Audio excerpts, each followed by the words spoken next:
Before I get started, there's just one thing I want to say, and that is, hooah! Did I do that right?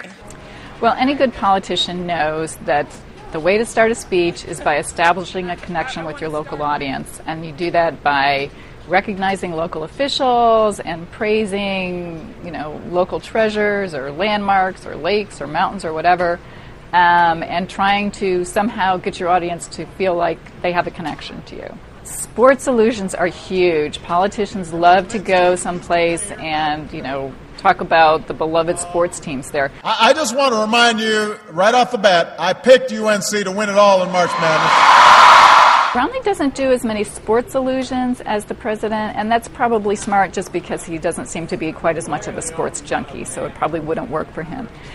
When he was in Michigan, he was very enthusiastic about singing the praises of his home state and wanting to remind people that that's where he's from. It just feels good being back in Michigan. The trees are the right height. The streets are just right.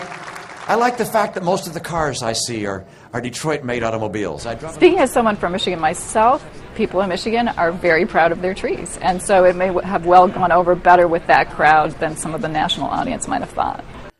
Just a few days ago, the vice president was speaking to a group at a Washington fundraiser, and out of the blue decided to be brutally honest and said that the audience looked dull as hell and that they were completely bored, and said, please pretend you like me.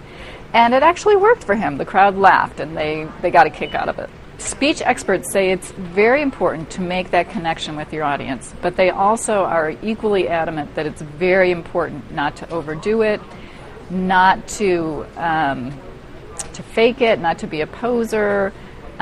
Being authentic is critical.